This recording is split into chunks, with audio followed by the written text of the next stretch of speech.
DLC 4 Revelations.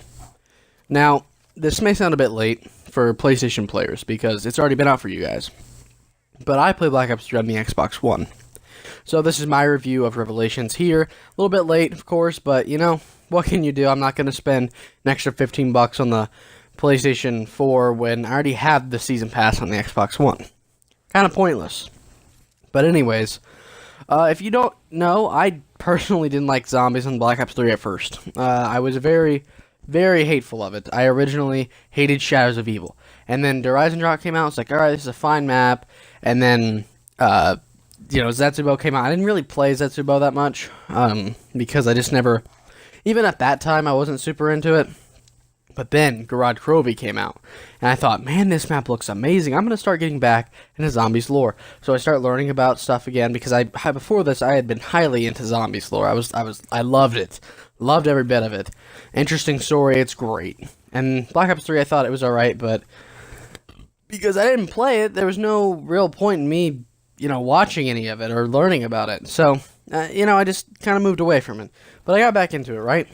And I started loving it. I loved Garage Crovey, one of my favorite zombies maps of all time. Great map. I think everyone should play it. And it'd be hard to top with Revelations, right? And, of course, it didn't, in my personal opinion. I do not believe Revelations is nearly as good as Garage Crovey. Revelations is a great map. I'm just going to say that right now, straight up front. It's a great map. It's the best, if not the second best, that Revelations has to offer other than Garage Crovey. I think the map is fun. It has varied weapons. You can use about any weapon you want. There's a lot more weapons because of the new DLC weapons and just other things like the Thunder Gun. All the cool classic weapons are back, and that's awesome. I'm really happy the variety they put into the weapons because that was my biggest complaint about Black Ops 3 Zombies is you really couldn't do a whole lot. You went for the OP weapons and the Wonder weapons, right? The Brekkie, the Haymaker, the Dingo, stuff like that. Really good weapons in Zombies. And it sucks because, that makes the games less fun. You can't just go and upgrade whatever you want. And I'm not saying you could do that with the older games. You aren't going to grab a Spectre from the box on Black Ops 1 and upgrade it, right? But there's still that variety. You can use a lot of different weapons. And Black Ops 3, in my personal opinion, didn't really have that. But this map, there's a lot of options. Every player can have a different loadout, and everyone can work well together. There are definitely some OP weapons. The Rift is pretty damn good. The Thunder Gun is back, and it's great. And, of course, the Apothicon Servant can now be upgraded and is even better. So, the weapons, very varied. Could be more, but I'm still happy with it. In terms of bugs and glitches, Revelations, I haven't had that many problems. Inside the Apothicon, when you die, you are unable to be seen. I don't know why, but you can't be seen. It's kind of strange. So that's one problem. That's really the only bug I've encountered other than texture glitches. But that's just a problem with Black Ops 3, not Revelations. And the map has a lot of fun things to do on it. The Keeper Protector, you can get the Ragnaroks. There's old traps. There's actually only 2 traps on the map, which for hardcore zombies players, that's kind of disappointing because a lot of people use traps, but there's only 2. There is the Flinger from not Zetsubo. Sorry, I always get the 2 confused. Shino Numa, back on World at War, which was a great map. I don't believe it's called the Flinger, but it's the log that spins and with spikes on it. And then there's one in Varrock that's just a basic electric trap.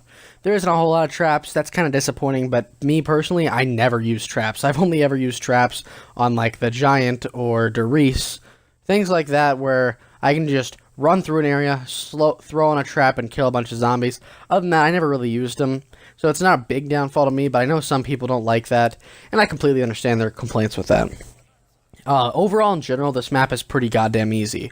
I would say this map is on an easiness scale like an 8. If you get set up, you get to good weapons, right? You can get that pretty early. You earn points incredibly fast. More zombies spawn on this map, and they are a bit more aggressive, so it does balance it out a little bit. You get killed a lot easier on this map. They go fast, like on round 2, they're already starting to jog. And that sucks. Like, coming off of Garage Crovey, they do start to run on round 3, but they're not nearly as challenging. There aren't nearly as many of them. So if you hop in, it's going to be a little bit more difficult, but it'll take time, and then eventually you'll get used to it, and the map gets really, really easy. Once you get into like the 20s, it's smooth sailing from there. At that point, you can really go for high rounds. You just have your Apothicon Servant or the Thunder Gun, and then you use your primary weapon, use the ammo wisely. It gets pretty easy high up. You don't really have to worry about a whole lot. There's a ton of good camping spots and training spot. You have Kino, Mob of the Dead area, which I am currently using in the gameplay, and of course Spawn, which is an excellent camping spot. My friend and I actually got to round 41, and 11 of those rounds were in just the Spawn, and that was actually my first game. The first game I ever played, we got to round 41 and ranked top 100 in the entire world on leaderboards. Now, we were only on 41, and that's because we were tied with so many other people, but that's just pretty cool in my book that we actually made it into the top 100. And some people might say, well, it was day one and you guys were we were out of 49,000 people, so it was a lot, but still everybody was just getting their rounds in, right? And you could say it's not really skillful, and it truly isn't. I've gotten to higher rounds and such, but it's really cool to say I was in the top 100 people in the entire world on Xbox One on the Zombies leaderboards. So that's a cool fact. But yeah, guys, I have to say this map is a pretty goddamn good map. If you're a Zombies player, if you're a Zombies fan, you'll love this map. And I would say it's great for casual people who really don't play Zombies that much. If you just want to hop on, play a few games, you can get pretty high if you just play it. I would say this is a great map for casuals or hardcore fans alike. Everyone can enjoy it. There's stuff here for everybody.